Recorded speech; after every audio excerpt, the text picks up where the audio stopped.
Let's see.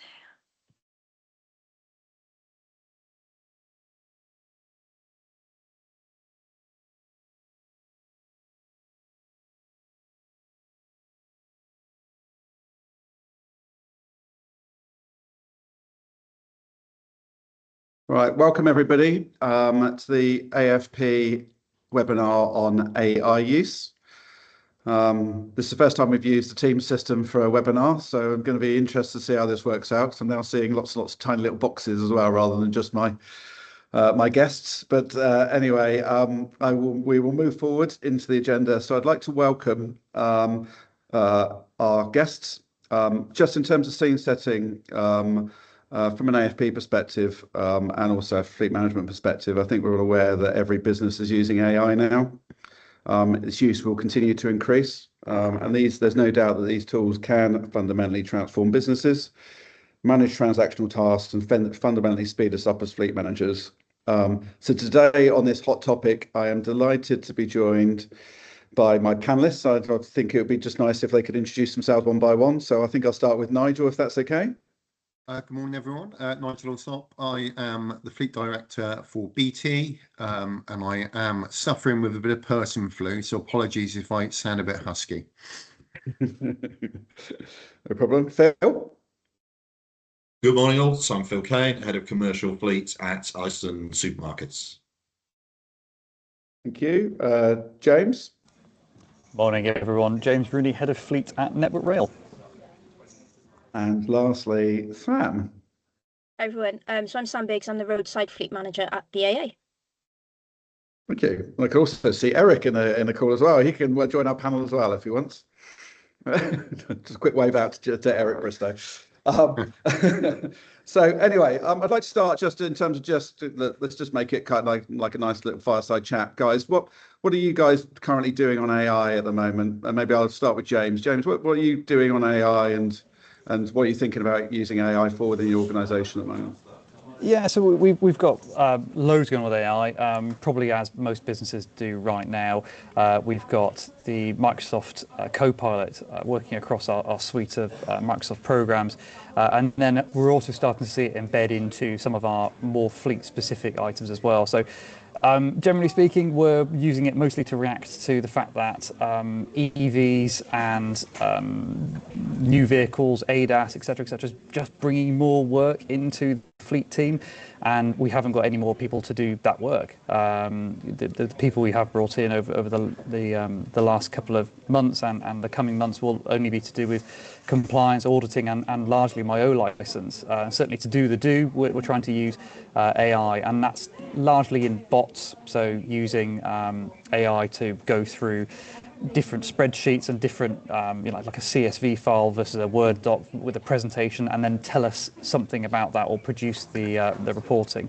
That's probably our largest area. I realise we've been banned from talking about cameras within this meeting, but that is one of the areas we're also using it, but probably not quite as successfully.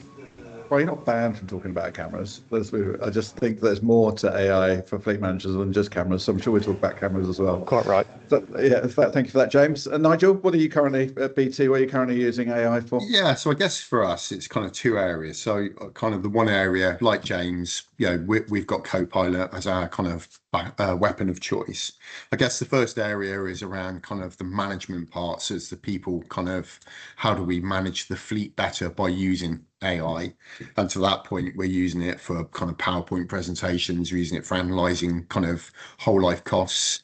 We're looking at a whole suite of options around kind of how we can get better usage out of the fleet, but also then make people's time quicker as well. So I guess that's the biggest area, admin, etc., where we're cutting down time. And then I guess the second area that we want to get into more is around the predictive maintenance, around kind of vehicles off-road time being kind of concertinaed smaller and smaller, by making sure that we're kind of looking at vehicles over a period of time and how we can kind of best keep them running by using AI. Predictive maintenance, probably the biggest area. It's really interesting. And what tools are you thinking about using on that predictive maintenance at the moment? Well, I don't want to talk about cameras too much, right? But a lot of what we are doing is obviously embedding in our telematics, looking at kind of areas of engine kind of data, and then making some assumptions about, is this vehicle likely to break down with the fault codes it's got on? Is it going to be a catastrophic breakdown? Do we need to get it in really quickly, or do we need to get it in on the next service schedule, or do we need to put it in on the back burner? So I guess that's the area that we really want to look at. And I think we have somewhere in the region about 175 breakdowns a month in BT.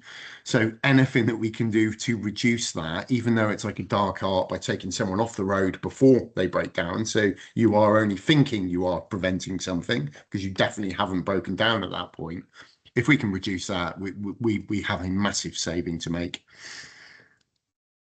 Yeah, and then do you envisage the AI to help with the workflows, to automatically contact the drivers to be able to get them booked into for that service in advance as well? Yeah, 100%. I think once we've got the algorithms running, it's a question of, we will then kind of notify the individual drivers by the app with a notification to say, look, hey, look, we've got some issues here. We don't think it's that bad. Make sure you book in the next kind of, make sure you book this kind of issue in the next time you come in. Or, hey, we've got some real burning issues here. Phone our kind of supplier pretty quickly. We need you in a garage fast, right? And we're doing that not only across the commercial fleet, but also the business needs management cars as well, because a lot of those issues are kind of equidistant across both. Yeah, no, I get that. That sounds cool. Phil, can I move on to you? What are you currently using AI for Iceland? Yeah, of course. So similar themes to the previous two, Paul. So yes, we've got the cameras, pretty large trial of cameras, which we can touch on later if we want to, but certainly seeing some benefit there, but also some challenges. We're looking around vehicle checks. Obviously, our vans have a tough life out there. It's last mile delivery, so delivering to our customers. So there are technologies emerging out there that would allow us to automatically spot new damage and potential F&O on our fleet. So we're testing and playing with some of that. There's a big piece, just come back to what Nigel was saying around what we hear a lot about connected vehicle, but how do we build this up to a connected fleet? So joining the dots between the manufacturers, the various repairers that we use, the management partner, fleet management partner that's sitting in the middle as well. So that's about whole life costs, but also improving uptime. So in my view, if the vehicle knows what's wrong with it, it should be able to tell the garage what it needs, what parts it needs, and book it in for us, using ideally the routing and scheduling data that we share with those partners, so it knows when the vehicle's not being used. That's kind of utopia. We're a way away from it, but that's certainly the direction of travel from that perspective. And finally, on cost control. So we've got an awful lot of costs that are reviewed manually at the moment. So AI, we think, working with a partner there, we should be able to automate some of that and get these fleet managers away from looking at costs and actually answering the question around what can we do to manage those costs. Yeah, and wide variety. What types of costs is that? Is that just your basic invoicing from your lease co, or is that damage charges on your rental, or what types of costs is that, Phil? So we're starting with the lease co charges that are flowing through, damage cost, damage repair bill, but we're looking forward into kind of PCNs. We're looking at whether or not we can flow fuel data through it as well to spot patterns on that side of things. So in a nutshell, we think there's plenty to go after in the repair bill, but I could see this application being used more widely. And I think, Phil, that's a really good kind of area to go after as well. So I know BT are going to look into the cost assurance and the cost kind of AI algorithms as well, what we can do. When you've got loads and loads of line items of invoices coming in and they're predictive, I think that gives you an element of, hey, what's outside of that prediction?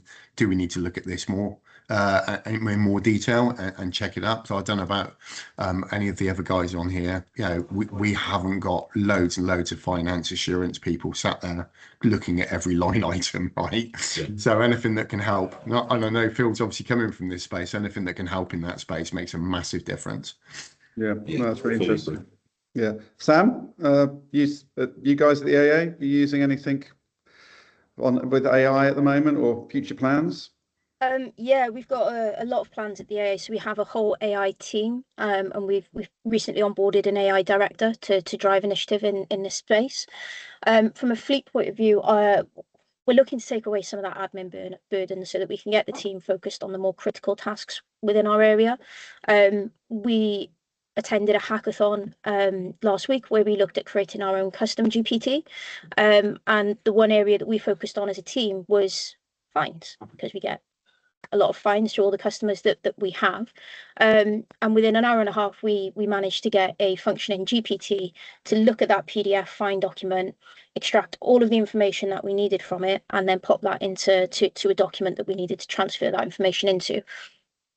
The next stage of that is, how do we get that GPT to then take that information, put it into the document that needs to go out to the customer, because this is on our mobility solution, put that information into the document that needs to go out to the customer, and then straight away we've saved hours and hours of people's time from that boring admin task to do more of what we call the fun stuff.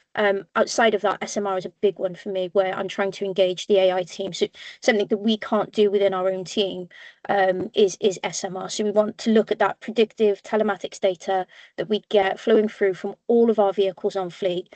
Are there warning signs of a small failure that could turn into a catastrophic failure that if it's not dealt with in a timely manner? Yes, we've picked up a fault. Yes, there's a service already booked in. Let's just tag that fault onto that service because it can wait, or let's bring that service forward and just join it all up. Also, there's an MOT due in 3 weeks or 3 months. Let's bring the MOT onto it. Let's check our employees' roster to make sure that when we're booking these events in, that it's in line with their roster pattern. So it's reduced impact on them and reduced impact on the operation overall. So AI is a really big focus area for the AA and the fleet team, especially this year. Yeah, okay, that sounds really interesting. I know you guys have been doing some stuff on 12-volt battery alerts as well, haven't you, in terms of the workflow on that as well, not just with your own fleet, but also with your customers as well. Yeah, so that's in with our AAX team, or our VIXA team, where they've been using AI to look at the battery faults. We've also used it to do our own internal recall. So we had an issue with one van last year that resulted in us needing to check over 800 vans. So we used AI to help identify where those vans were, which patrols were in them, and get that information out to them, what they needed to check, how they needed to report back that they'd done that check, and then we could tick everything off. So yeah, there's so much going on. Interesting.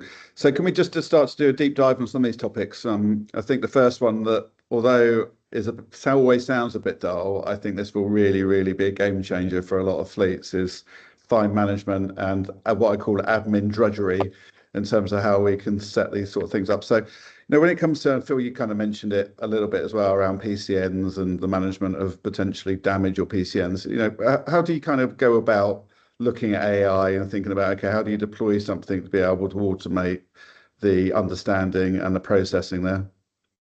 Yeah, so we're still relatively manual on the PCN side of things, Paul. So we've got effectively a full-time head who just processes fines all day, and I think from a day-to-day work perspective, what Sam said there is absolutely right. It isn't the fun job.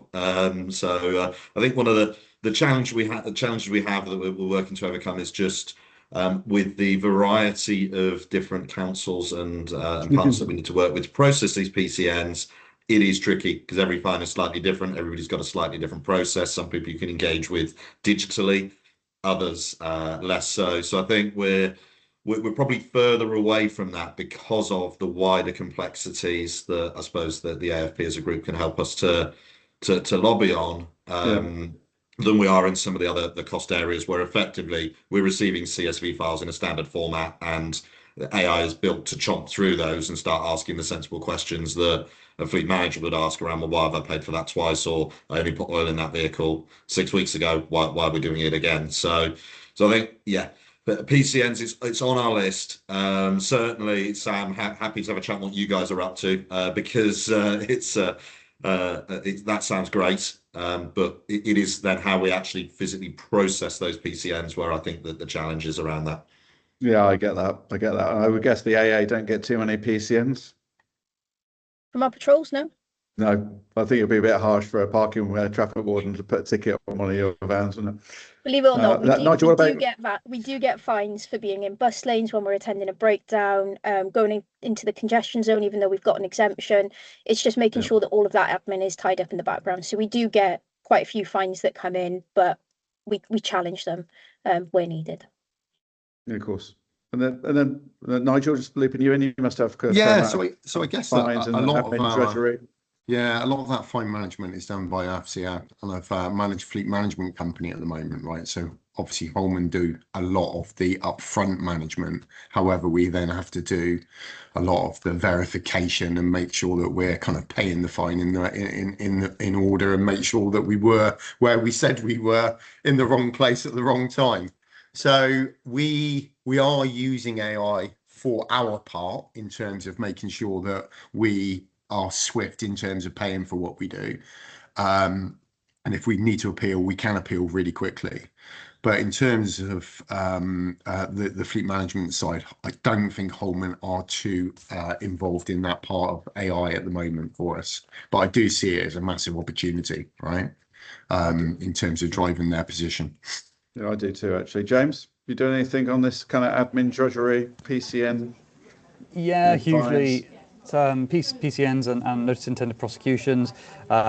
We are, yes, trying to make the process simpler. We have 10,000 vehicles, but about 25,000 drivers. So the process of identifying vehicle to driver is sometimes quite entertaining. And we have a login system, but we also hold occasionally manual records. So sometimes finding the driver or locating the driver to a certain event takes some doing, and we do have a number of people who are involved in that. So we are actively exploring AI options, mainly through Copilot, but also through our fleet management company, to be able to link those more readily and remove that admin drudgery and free up those people to allow us to do more useful things with transition to EV, etc. Yeah, I think it's quite exciting what it can do. Do we think in this sort of space, though, we'll be looking at potentially new suppliers, new supply chain to support us and guide us? I think as a fleet manager, if I was in your shoes, kind of beyond Copilot or Google Gemini or what Sam's got in terms of having a AI team, unless there's AI people in your organization that are dedicated, how do you guys think a fleet manager just starts to progress some of these topics and gets going on the AI journey? Well, Paul, we're working with our 3PL, and they have prior history working with an AI development firm. So you're right. I can barely use Copilot, let alone go and code something up. So doing a formula in Excel can be a struggle some days. So from that perspective, yeah, there are partners out there, and I think the interesting journey we're going on is upskilling people that are obviously very, very talented at coding and AI into kind of the realities of fleet management, and inputting these very specific terms that we have within contracts. I'm sure many other people in the other guys on the call will probably be sharing some of that experience and frustration at the moment. Yeah. James, you got your hand up as well? Yeah, just I mean, we're all large fleets on this call, so we're probably quite fortunate in that we've got some AI support from our IT teams, or otherwise. Certainly here we have an AI team, or a number of them actually, which are able to help guide us. But actually, to answer the question, how would you get started? I ask AI. As dumb as that sounds, you can ask AI how to help you. So if you've got a problem, and it might be, I don't know, you want to understand certain data sets, or you want to look at trends, etc., etc., you can ask AI how to ask AI the question, because the trick is in the prompt. The AI output is usually only as good as your prompt in. And actually, if your prompting isn't very good, and when AI came about, most of ours was a bit rubbish, you can ask AI how to help it. And you don't even have to form a proper sentence half the time. You just need the buzzwords you require. So ask AI. It's very, very useful. I think that's a really good point, right?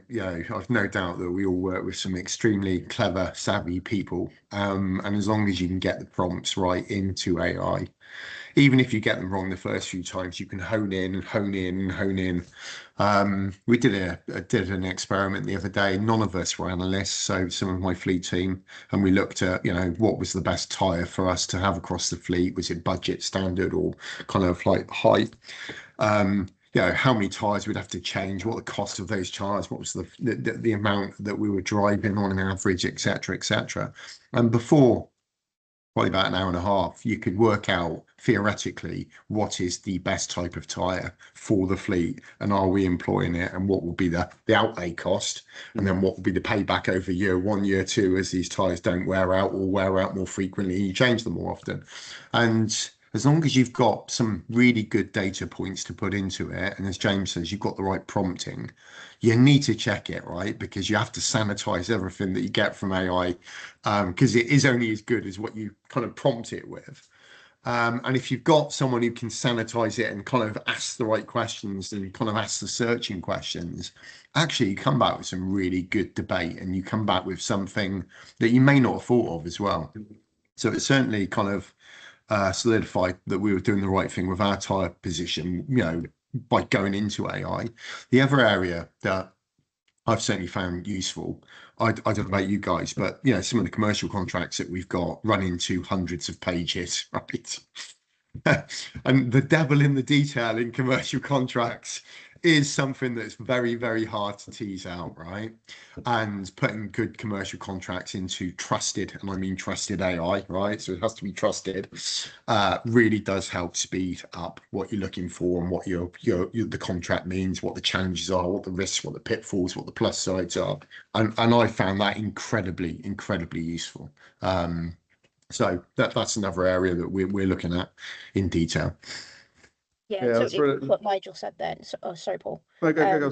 But in terms of analyzing key data, ChatGPT or Copilot, any chat, any AI system is really, really good. But just touching on what James said about the detail, it is really key that you put the right detail in and you put the right prompts in, but also where possible, giving examples. So uploading a file, and then perseverance is key, because you might not get the result that you want the first few times or within the first hour, but if you keep persevering and you keep getting quite direct with what you're asking it to do, then it will ultimately get there eventually. But you do get tempted to just shut it down and say, right, well, I'm just going to do it manually then, because this is just getting on my nerves. It's just taking too long.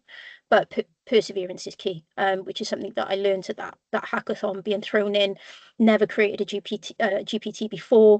I've used Copilot, yes, but never created something. And I was getting really annoyed that it wasn't giving me the output that I wanted, and I was ready to just throw in the towel and let somebody else do it. But then, with the right encouragement, the right prompt, we got it. The perseverance is really key. Yeah, it's really interesting. So it sounds like the 4 of you guys actually have your own AI teams in your organizations that you can lean into. Have you guys personally done any specific AI training? I mean, Sam, it sounds like you've done your hackathon and stuff like that as well. Just kind of, I guess that's kind of going away and just trying to self-learn, is it? Mainly self-learn. That was the first proper training exposure that I'd had with AI, which was facilitated by the AA, but a third party who specialise in AI. Okay. And then the rest of you guys, have you done any AI training or think about it? Or... So we've had a few, I guess, startup sessions with some experts in this area. But I guess AI is one of those areas that once you kind of know to be inquisitive and to start putting the right prompts in, the answers are in AI, as James would say. I guess the only downside I've ever found in AI is when you've got some really long emails coming in from people and you AI them back, and then they AI you a response back, and then you AI them a response back, and that may take a little bit longer than picking up the phone. But yeah, we've done like very basic courses across BT in terms of the usage of AI and what the benefits are, etc., etc. So that's interesting. And then I noticed, and I will get to some of the comments in the chat, but Sam Lemon's just put in here in terms of, Sam, your comments about are off-the-shelf GPTs more commonly used, or investment in custom GPTs? What's the panel's kind of thoughts on that? It's data security more than anything else. It's with AI, and I suppose anyone coming into AI new, one of the things you need to understand is, as you're using AI, you're also populating it. It's learning from you, and will use that to A, make itself better, but B, also give that information to other people, which is fine if you're using ChatGPT in your personal life to decide, what color curtains you're going to put in your room using a picture. That's fine. But the moment you start feeding it, drivers' home addresses and things like that, you're stepping the wrong side of what's suitable or even legal in some cases. So the internal or created or even sort of walled type AIs, which a lot of our companies are using, I suspect all of ours on this call, will be that where they can usually hoover information from the external net, but they won't allow your information to go out. And sometimes actually they won't hoover information from the outside net. We've got a Rail version which uses information from within our intranet space, and actually it's a God's gift of its own, because if you're looking for a template power presentation or something like that, it'll find it much better than it would be through sort of a standard intranet style search function. And are you guys, James, when you mention about inadvertently using ChatGPT and losing potentially there's a GDPR issue or there's a breach in IP, so there are always those concerns about overstimulating the AI engine inadvertently. Are you worried about other businesses that are now your supply chain will obviously start to hit the engine and try and improve their view of the products and services they're offering? Because there will be potentially a view where buyers, i.e. you guys, might go out to look for your new supply chain and just AI it. Have you thought about doing that at all, or creating a list of people that you might go out to tender to through just running a ChatGPT script? What's the panel's thoughts about that? Sorry, I know I'm moving a bit away from the script here, but no, we're already seeing. So, yes, for me, I already use compile lists of, I don't know, tires or fleet management companies or fuel providers. But actually, to do that it helps us with gut feel. We think we understand the market because we're fleet managers and we're the best things in sliced bread. But actually, it gives us that understanding. What I've just started seeing is responses to tenders which are written by AI. So the supplier has written an AI tender or answer or variation or whatever it is to us in AI, and it's very, very obvious. And the giveaway is S's and Z's. Or long hyphens. They can change that as well. Come on, James. But Nigel? Yeah, so interestingly, I'll kind of go back to the question a minute ago as well. So I've already had a situation where I've had to kind of bring someone in for using ChatGPT, which isn't ring fenced by BT. So we have really, really strict laws of what we can and what we can't do within BT and Copilot. It's obviously, our weapon of choice in that space. So, having to discipline someone for using ChatGPT. So there are some dangers in this area. Fine for your home life, absolutely no problem at all. What colour James's curtains are, I've just looked up, they're purple. Home life not an issue. But if you are going to be putting sensitive information, not only is the individual's information that you're putting in there liable to come back and bite you, but also you've got other companies then looking at commercially sensitive information.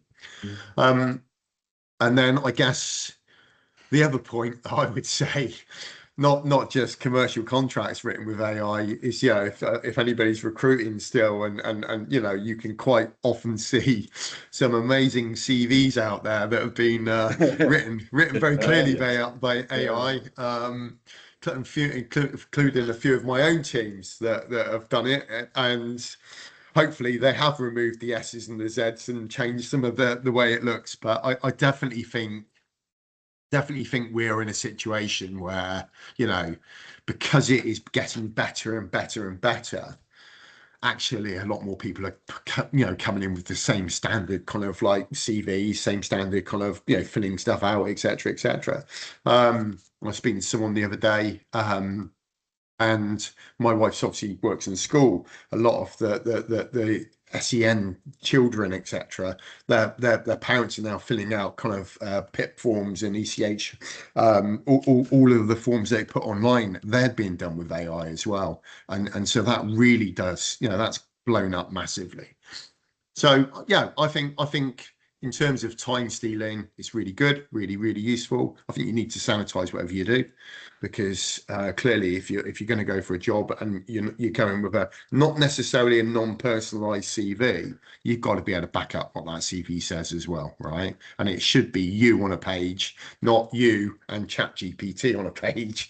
It's my own personal view, right? No, I agree. I do think, and it sounds like you guys obviously agree that this that our checks and balances in terms of selection criteria and how we select vendors and select potential staff as well, Nigel, as you get going down, needs to be modified based on the tools that are available in the marketplace. Yeah. Can we, Ben Coppich on the chat's raised an interesting point, and really this is around data. A lot of fleets at the moment have got fleet management systems with some data in, some fuel in another system, the daily rental charge in another system, parking fines in maybe another system. I'm sure there might be EV charging in another system as well, and then tracking might be another system. Is a limitation on AI first in terms of how you consolidate your data sets to bring everything together? Yeah. Phil, I think it's a really, really fair point. A lot of our data sets are very disparate, and parts of this piece around understanding the cost base is firstly cleansing and sanitizing the data, even down to some of the basics around where we've got manual data entry. Person has entered that in that way, it means the same thing as something else. So yeah, I think we'll start to get there, and it is quite impressive as you start to watch the tools working through the data. It is learning, but at the same time, we're seeing quite clearly both in terms of the data that we process and have here, and also my personal use of AI.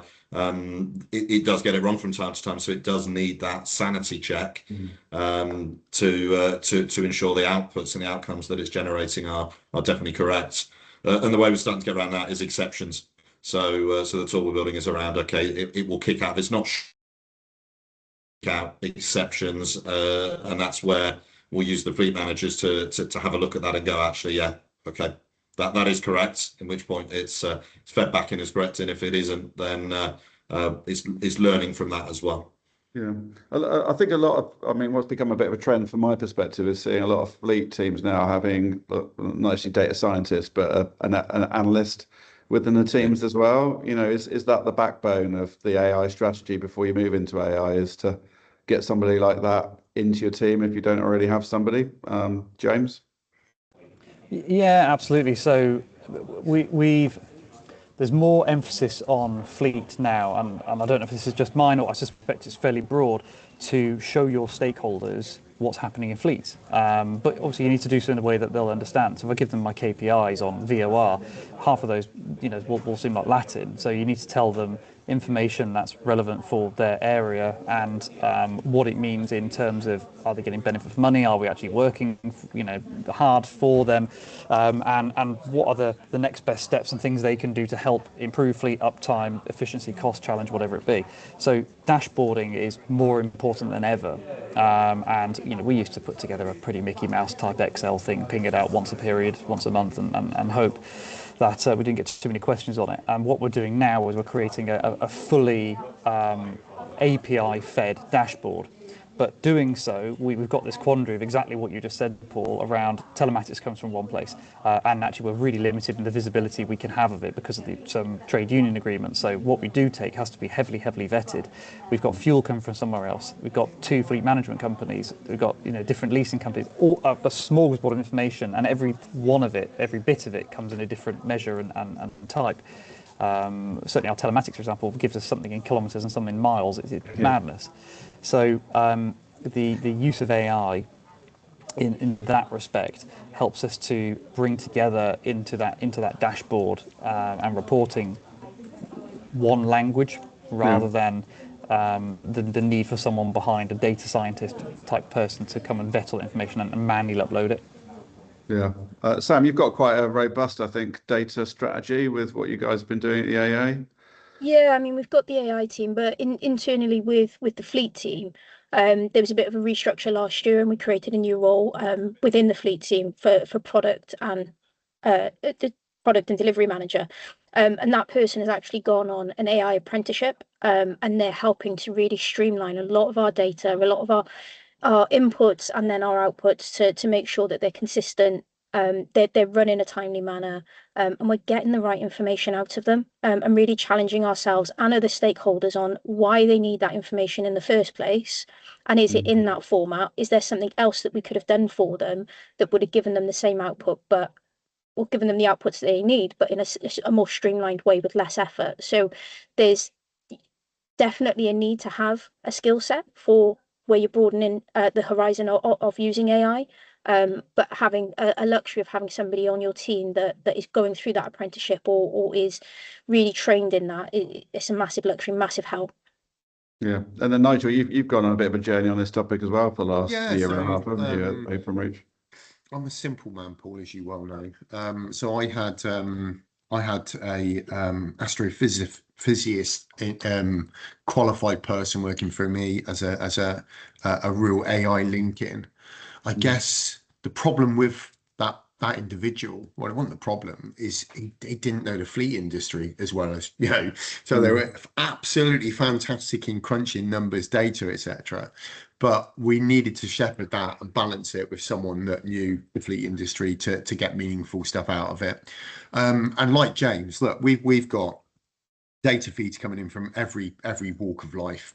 Some of our computer systems, believe it or not, from mid 80s, still up and running, right, in BT.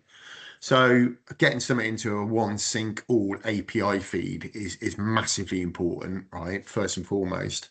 And then secondly, there is a danger of having so much data, you become data blind with what you do with it. Ultimately, I guess what we need is someone who's going to get in the van and do something slightly different, or we need someone who's going to look at those vans and drivers and do something slightly different, or we need someone to look at the way that we're purchasing vans and do something slightly different. And to me, if the data's simple enough to act on it, then I think you're on a winner. If you've got too many data feeds and too many points of kind of not necessarily conflicting data, but too much data, you almost become data blind, right? So you kind of look at it all and think, right, what do I actually need to do with this? If you're in that position as a driver, a fleet manager, commercial manager, you're less likely to act on the data. So it has to be meaningful. I think less is more in this space. If you can get a one-stop dashboard that gives you all of the key points you need, you will get a lot more benefit out of it than multiple line items of millions of data. That's my personal view on it. Yeah, interesting. Can we just talk about in terms of the way that we're being sold at the moment around AI? What do you think is the most overrated AI promise that is currently being sold to UK fleet managers at the moment? So I've looked into, and I know you put it in the notes earlier, in terms of kind of the tool where you can scan a van and see all the dents, dinks, or whatever, and then obviously when you put your van back, there's a few new dents and dinks, therefore you may have to pay for that. I've looked at that in a lot of detail. I guess for me, most people know if they've got some dents and dinks or they've done something to the van, you're gonna have to pay for it anyway. So I get it on a large scale kind of piece of AI, but I kind of think almost it would be used by the companies to try and get more money out of you rather than you try to prevent money going from you. That's what I kind of see with that. So I'm not a massive fan of that one personally. Yeah, James? Any kind of AI which uses visual tools, so that could be dash cams, it could be the scan your van type stuff. It requires, it does work in some cases, but it has an awful lot of anomalies or false positives, which require you to manually go through them. And actually, we're seeing at the extent right now, we're going through almost all of them to check the AI is telling the truth or not, which defeats the purpose of having the AI in the first place. So I think either the version of that which works is too costly and too cumbersome for sort of mass production commercial at the minute, or we're just in a learning phase and it isn't ready yet. But that's the one I find the most challenging. Large language models and things like that seem to work really well now, and actually the bots which compare a PowerPoint to an Excel to a Word document seem to be working relatively robustly. But anything that involves image processing, especially risk within image processing, not doing particularly well with it at the minute. Yeah, cool. Phil?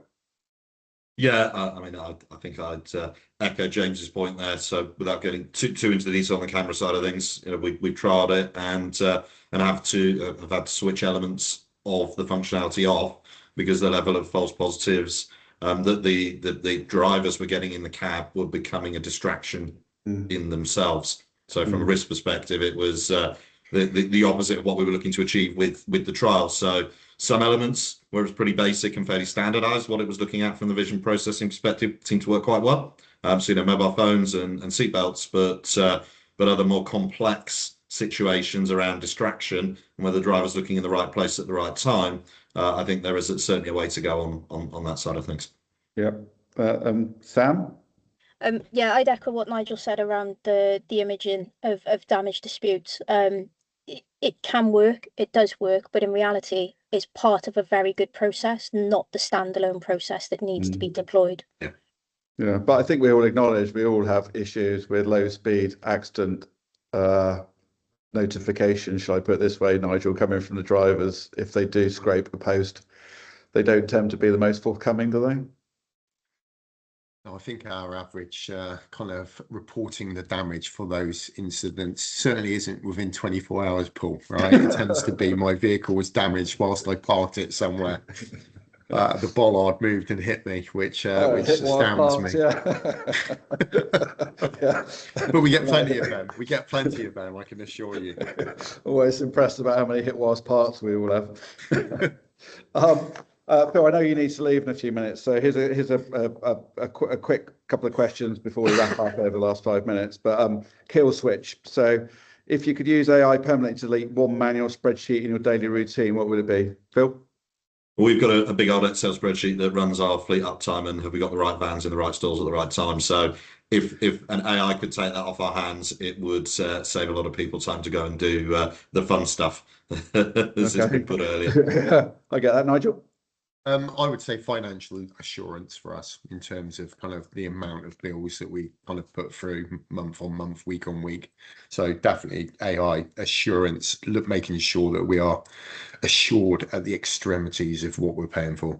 You mean in terms of invoice validation? Yeah. Yeah. I mean, they're not on this call, but I do need to know some fleets that actually do have pretty much full-time people just checking bills, particularly damage and things like that as well. So I can see AI that's a massive plus for us.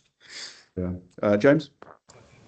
Yeah, Paul, actually we fit into the category of we have people just checking those invoices, and because it's quite a monotonous line item, a lot look the same, it's sometimes difficult to point them out. So AI definitely in that, but for us probably in compliance, so as in license legal compliance and error/fault prevention. So, if we've got a vehicle going in for a 6 or 9 weekly check, what do they normally fail on? How do we avoid that? Is it from a certain area? Looking at how do we avoid those and basically increase our legal compliance as well as our financial governance.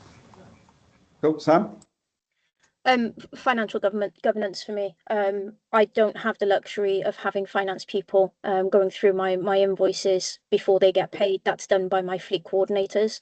So to remove that burden from them, to free them up to do, again, more of the fun stuff is a key thing for me. Yeah, okay. And I've got one final question before we wrap. A driver's vote. So if we had 100 van drivers, would they say AI makes their lives easier or more stressful at the moment? Nigel, you're smiling, so I'll come to you first. I would probably say we would have a 10 of those 100 drivers coming back and saying AI is doing a wonderful job in helping me drive at the moment. Okay. Phil? I think a fair proportion of the drivers would say, well, I'm not interacting with it enough at the moment to have a view. I think there's a bit of that out there. But the ones that do, I'd be in the same camp as Nigel on that. Yeah. Sam? Echo what Nigel and Phil have said. Yeah. And lastly, James? Yeah, same. I don't think they're exposed enough yet. Yeah. No, but they will come though. Yeah, we all think that. Yeah. Yeah, I think so. They I will have a guess view. I guess if you phrase the question slightly different in terms of is AI having an impact on their job, not necessarily just driving, then I think you get a slightly different answer, because obviously, we're all kind of, James's, team do slightly different things. Phil's team do slightly different things. We predominantly have engineers, not necessarily drivers. So is AI helping them get to their job quicker and et cetera, et cetera? Yes, it probably is. So I think from a pure driving perspective, it's low volume at the moment for us. I agree. I think they will acknowledge that as data builds up and AI usage becomes increasingly more fundamental to our lives, there will be what is called a digital twin of those drivers in terms of how we see them. We know them, but there's also on our systems a digital twin in terms of parking fines, costs, travel costs to a certain extent with cars as well, where we can build some profiles up about what good looks like and what potentially bad looks like as well, and how we mitigate some of that cost. Right. Anyway, thanks, chaps. It's been a fantastic session. Sam, thank you for your time. James, Nigel, Phil, it's been really, really, really, really useful. I hope everybody that's been tuning in has enjoyed the session as well. So thanks for your time. And I look forward to seeing you next month on the next AFP webinar. I don't think I'll be hosting. Oh, James is somebody's chatting to James. But anyway, thanks for your time and look forward to seeing you guys at the next AFP webinar. Okay, take care. Thank you. Thank you. Thanks. Bye. Bye-bye. Bye-bye.